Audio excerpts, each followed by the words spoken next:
కేంద్ర ప్రభుత్వం పార్లమెంటులో లోక్సభ స్థానాలను, రాష్ట్రాల శాసనసభలలో అసెంబ్లీ స్థానాలను ప్రస్తుతం ఉన్న స్థానాలకు 50% పెంచాలని యుద్ధ ప్రాతిపదికన చర్యలు చేపడుతోంది.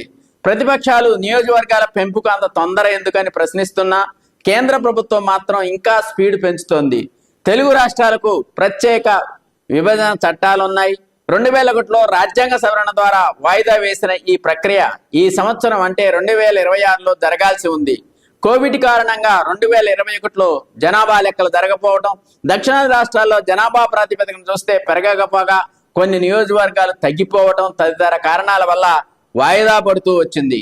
దక్షిణాది రాష్ట్రాల ఉనికి పార్లమెంటులో తగ్గిపోతుందని ఆయా దక్షిణాది రాష్ట్రాలు బలంగా నిరసన వ్యక్తం చేయడంతో ఆ సమస్యను ఎలా సరిచేయాలనే విషయంలో చర్చలు కూడా జరుగుతున్నాయి. భిన్న అభిప్రాయాలు వెలువడుతున్నాయి.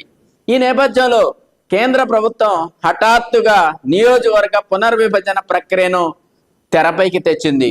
పార్లమెంటులో లోక్సభ స్థానాలు, ఏ రాష్ట్రాల్లో ఎన్ని అసెంబ్లీ స్థానాలు పెరుగుతాయి, మహిళల కోట, ఎస్సీ ఎస్టీ కోటాల్లో ఏమాత్రం పెరుగుతుంది, పెంపుదలకు రాజ్యాంగబద్ధ సవరణలు తదితర విషయాలను పక్కన పెడితే ప్రస్తుత దేశ రాష్ట్రాలలో నెలకొని ఉన్న ఆర్థిక, సామాజిక, సాంఘిక పరిస్థితులలో అసలు ఈ నియోజకవర్గాల పెంపు అవసరమా అన్న అంశాన్ని ఇక్కడ చర్చిద్దాం.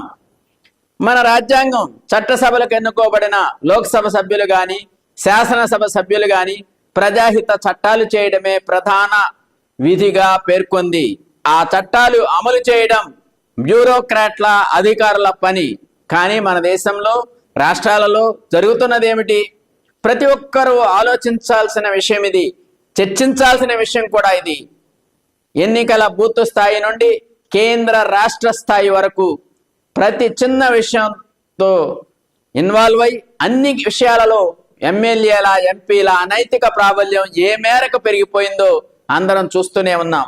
ఎమ్మెల్యే అన్నా, ఎంపీ అన్నా ఆ నియోజకవర్గంలో తామే సర్వం అనే భ్రమలను ప్రజలు కల్పిస్తున్నారు. అంతేకాదు అధికార పార్టీల అనుచరణకరణం, కర్రపెత్తనం అంతా ఇంత కాదు. దీనివల్ల అధికార ప్రతిపక్షాల మధ్య, ప్రజల మధ్య తరచూ సంఘర్షణలు చోటు చేసుకుంటున్నాయి. సమాజం, ప్రజలు పార్టీల పరంగా విడిపోక తప్పని పరిస్థితులు దాపురించాయి. దేశంలోని చాలా గ్రామాలలో కక్షలు, కార్పణ్యాలు పెరిగిపోతున్నాయి.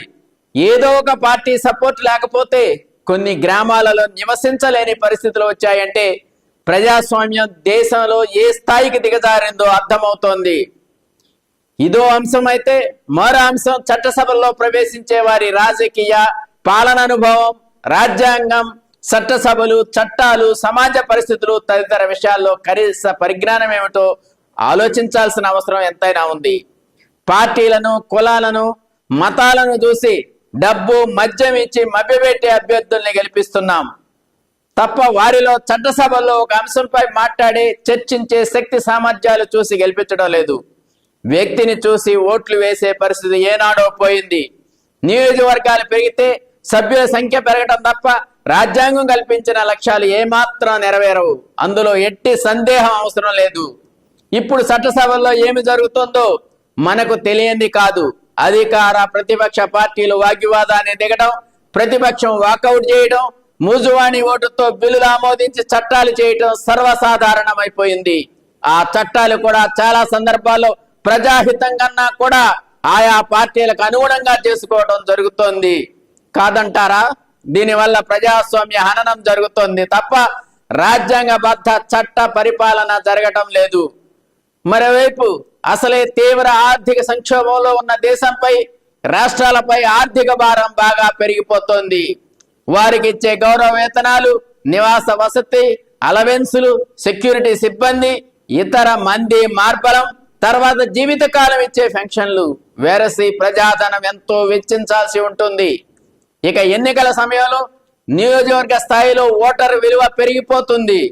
తక్కువ ఓటర్లు, ఎక్కువ మంది అభ్యర్థుల కారణంగా ఓటు వినియోగించుకునే వారి సంఖ్య పెరగటం. డిగ్రీ, ఇంజనీరింగ్, పీజీ పూర్తి చేసి కూడా ఉద్యోగాలు లేకుండా నిరాశగా ఉన్నారా? బ్యాంకు ఉద్యోగాలైతే బాగుంటాయి కానీ పోటీ పరీక్షల శిక్షణా సంస్థల్లో ఫీజు మీకు భారంగా అనిపిస్తుందా? అయితే ఆలస్యం ఎందుకు? మన వెనిగండ్ల ప్రక్కనే ఉన్న కౌండిన్యపురంలోని కౌండిన్య ఐఏఎస్ అకాడమీలో హైదరాబాద్ నుండి అత్యున్నతమైన ఫ్యాకల్టీతో ఆర్థిక భారం మోయలేని వారికి సేవాభావంతో లాభాపేక్ష లేకుండా కేవలం మంచి ఫ్యాకల్టీతో అతి తక్కువ ఫీజుతో నిర్వహించబడుతున్న మన ఐఏఎస్ అకాడమీలో చేరండి, చేర్పించండి, ఉద్యోగం సాధించండి. వివరాలకు doctor EV Narayana, retired principal, TGPS college, Guntur, founder and chairman cum managing trustee, Guntur, Andhra Pradesh. Cell number 9966112933. శుభపరిమాణమే అయినా ప్రలోభాలు తీవ్ర స్థాయికి చేరతాయి. స్వల్ప ఓట్ల ఆధిక్యత తప్పదు గనుక ఓటుకు నోట్లను పెంచాల్సి వస్తుంది. గతంలో ఎంత డబ్బు ఖర్చు పెట్టారో ఇప్పుడు గెలుపు కోసం ఓటర్లను తన వైపు తిప్పుకోవడం కోసం, ప్రసన్నం చేసుకోవడం కోసం మరంత ఖర్చు పెట్టాల్సి వస్తుంది. స్వార్థపూరిత స్వంత డిమాండ్లు పెరిగిపోతాయి, విద్వేషాలు మితిమీరతాయి. గెలిచిన వారు చట్టసభల్లో మాట్లాడడం మర్చిపోయి ఆ బాధ్యతను గాలి వదిలేసి ఖర్చు పెట్టిన దాన్ని సంపాదించుకోవడమే లక్ష్యంగా ఉంటుంది. ఇప్పుడు కూడా అదే జరుగుతోంది. ముందు ముందు ఇది ఇంకా బాగా పెరిగిపోతుంది. మనుషుల మధ్య ఆర్థిక స్వార్థపూరిత లావాదేవీలే తప్ప మానవత్వం కనిపించదు. ఇప్పటికే కనిపించడం లేదు కూడా. ఎన్నికల్లో కొనిపోయిన అభ్యర్థులు చట్టసభలకు గైర్హాజరయ్యే వారి సంఖ్య ఎక్కువగానే ఉంటుంది. అసలు హాజరైన చర్చల్లో పాల్గొన్న వారు తక్కువగానే ఉంటున్నారు. చట్టసభల్లో జరిగేటప్పుడు మాట్లాడదామనుకున్నా అందరికీ మాట్లాడే అవకాశాలు వస్తాయని చెప్పలేం. ఎమ్మెల్యేలు, ఎంపీలు పెరగడం వల్ల యువతకు, మహిళలకు చట్టసభల్లో ప్రవేశించే అవకాశాలు పెరుగుతాయి. చట్టసభల్లో ప్రవేశించాలి అనుకునే ఆశయం గల వారికి ఆనందం కలిగించవచ్చు. కానీ దేశానికి, రాష్ట్రానికి ప్రయోజనం ఏమాత్రం ఉంటుందో ఆలోచించాలి. చట్టసభలో ఇప్పుడు ఏమి జరుగుతోందో అప్పుడు కూడా అదే జరుగుతుందని ఖచ్చితంగా చెప్పవచ్చు. కావున ప్రస్తుత దేశ స్థాయిలో రాష్ట్రాలలో ఉన్న రాజకీయ పరిస్థితుల దృష్ట్యా నియోజకవర్గాల పెంపు కొత్త వారికి అవకాశాలు కల్పించవచ్చు గాని ప్రజాహితం మాత్రం కాదు. రాజకీయ పార్టీలకు లబ్ధి చేకూర్చవచ్చు గాని ప్రజలకు మాత్రం కాదు.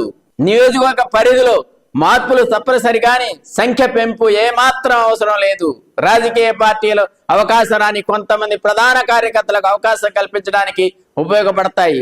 ప్రస్తుతం దేశంలో జాతీయ పార్టీలలో అయినా, రాష్ట్రాల్లోని ప్రాంతీయ పార్టీల్లో అయినా గెలిచిన అభ్యర్థులు స్వేచ్ఛగా తన అభిప్రాయాలను చట్టసభల్లో వ్యక్తపరిచే పరిస్థితులు లేవు. ప్రతిపక్షానికి అవకాశాలే రావు. వచ్చిన సరైన సమయం ఇవ్వరు. ఇచ్చిన అధికార పార్టీ సభ్యులు మాట్లాడనివ్వరు.